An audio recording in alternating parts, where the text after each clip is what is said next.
Hello, cruel world. Robert Maudsley was an English serial killer who went to Broadmoor Hospital. He'd murdered 4 people in the 70s, and what's unique about his case is that one of them was in the community, but the other 3 were after he was locked up. So 1 was in Broadmoor and 2 were in HMP Wakefield. So, how did Robert Maudsley kill his victims? Could his murder in Broadmoor have been prevented?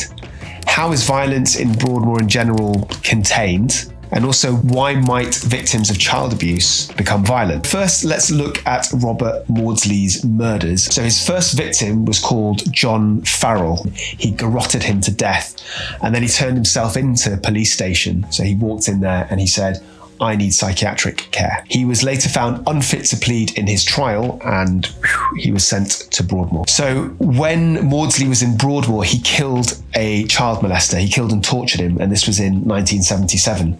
So Maudsley and another resident locked themselves in a cell with the victim, whose name was David Francis, who was a convicted child murderer, and they tortured him to death for over 9 hours. After this, Maudsley was convicted of manslaughter, and he was sent to Wakefield prison. So obviously he must have been found fit to plea eventually if he was eventually sent to prison, which suggests that his mental state might have improved in Broadmoor with some psychiatric treatment. And then later on, in 1978, Maudsley killed 2 fellow prisoners in Wakefield. So the first one was called Salney Darwood, who was convicted of the manslaughter of his own wife.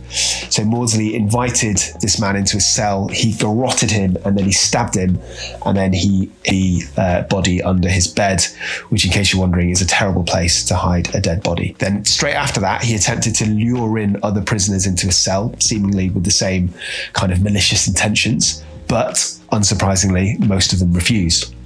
He then went prowling around the wing of the prison, hunting for his second victim, and eventually he cornered somebody and he stabbed that man to death. That man was called Bill Roberts, and Maudsley hacked at his skull with a makeshift dagger and then struck the man's head against a wall several times. And the victim, by the way, was serving 7 years for the sexual assault of a 7-year-old girl. After all that, Maudsley calmly walked into the prison officer's room, placed his dagger onto the table, and he told them that the next roll call there would be 2 people short, which, let's face it, is pretty gangster. So I think there's specific reasons why Maudsley chose his victims, and I'm going to analyze that later on in this video when I do my psychodynamic formulation of Maudsley. The other thing I think I should mention is that Maudsley is alleged to have eaten part of the brain of one of the men he killed, which got him the nickname Hannibal the Cannibal. Although later on it was investigated and it's thought that these were just rumors and it's not true.